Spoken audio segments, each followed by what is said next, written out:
ایک بہت خوبصورت کنیز تھی، بہت خوبصورت، بلا کی خوبصورت. اگر میں اس کی خوبصورتی بیان کر دوں تو شاید آپ سوچے کہ یہ کیا بکتا ہے، لیکن میں صحیح کہہ رہا ہوں.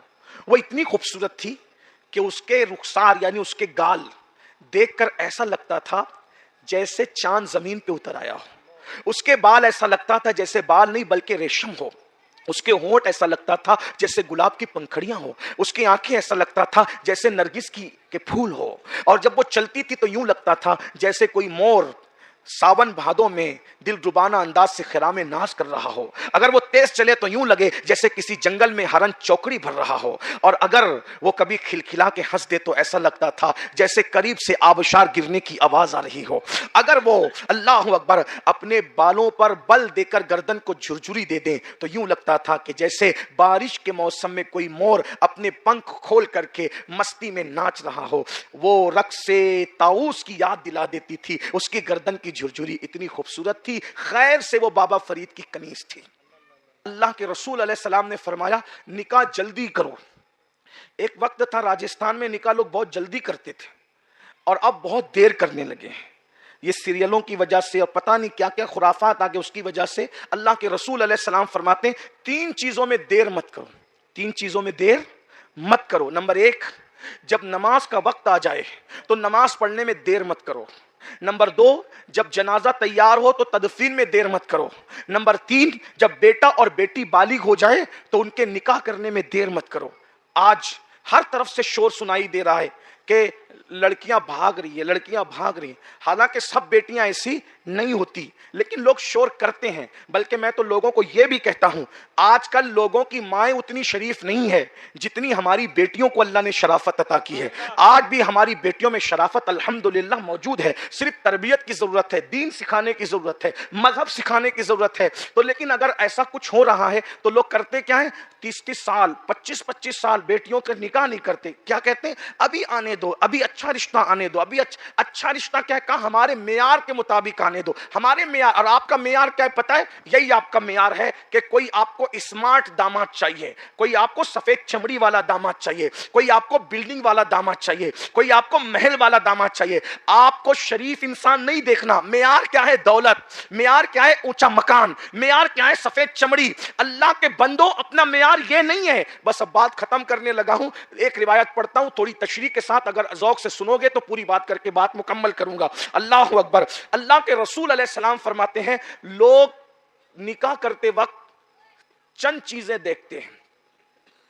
پہلی چیز لوگ دیکھتے ہیں نکاح کرتے وقت تو خوبصورتی، حسن، بیوٹی. ایسا ہی حضور دیکھو، حضور پھر حضور ہیں. قیامت تک کا سروے رپورٹ پیش کر دیا. کل لوگ کیا کرتے ہیں نکاح کرتے وقت کیا دیکھتے ہیں؟ خوبصورتی دیکھتے ہیں. خوبصورتی مطلب کیا؟ آج کل کے ماحول میں سفید چمڑی. سفید چمڑی، سب کو سفید چمڑی چاہیے. یہ چمڑیاں جو ہے نا ہمیشہ سفید نہیں رہتی. 18 سال میں انسان جیسا لگتا ہے بتاؤ 55 سال کے بعد بھی ویسے ہی لگتا ہے؟ 18 سال میں مکمل فٹ تھا، 55 سال میں آیا تو کیسا دکھتا ہے؟ ادھر سے پیٹ نکلا، ادھر سے کمر، ادھر سے گوشت، یہ ادھر چہرہ بڑھ گیا، وہ ہو گیا، وہ پتہ نہیں کیا کیا ہو جائے، ہے نا؟ تو آپ اگر صرف بیوٹی دیکھو گے، صرف خوبصورتی دیکھو، نوجوان لڑکوں کی خاص طور آج شریف بچیاں گھر میں بیٹھی ہوئی، شریف لڑکوں کو لڑکیاں ریجیکٹ کرتی ہے. یہ تو اچھا نہیں دکھ رہا ہے. اس کو کیسا چاہیے؟ ہیرو چاہیے. اس کو لڑکیوں کو ہیرو چاہیے اور لڑکوں کو ہیروئن چاہیے. ایک بات آپ کو کہوں، سچی بات، دیکھو میں گراؤنڈ لیول کا آدمی ہوں، آپ کا آدمی، اور آپ کی طرح بات کرنا چاہتا ہوں. میرے جانے کے بعد یہ حضرات پتہ نہیں کیا کہیں گے کہ کس کو بلایا تھا، لیکن مجھے اس کی پرواہ نہیں ہے. حالانکہ اللہ والے لوگ ایسا نہیں کہیں گے. لیکن دیکھیے اگر کھانسی آ رہی ہو نا تو پھر دوا کھانسی کی ہی دینی پڑے گی. اگر کوئی کہے کہ بھائی کھانسی کی دوا کیوں ہے، تو اگر کھانسی نہ ہوتی تو کھانسی کی دوا نہ دیتے. یہی ہے نا، دوا والے کو، کھانسی والے کو کینسر کی دوا تو نہیں دے سکتے نا. تو جیسی بیماری ویسا علاج. تو یہ میرے جو نوجوان لڑکے، چھوکرے ہیں، بچیاں ہیں، ان کو میں کہتا ہوں یہ جو ہیرو ہیروئن کے چکر میں پڑے ہو نا، یہ لوگ گھنٹوں میک اپ کر کے اسکرین کے سامنے آتے تو ایسے دکھتے ہیں. ان کو کبھی نیند سے اٹھنے کے بعد دیکھ لو تو وہ تمہارا گیریج میں پچری کرنے والا اچھا نظر آئے. یہ کوئی میں ہنسانے کے لیے نہیں کہہ رہا ہوں، میری طبیعت میں نہیں ہے جلسوں میں ہنسانا.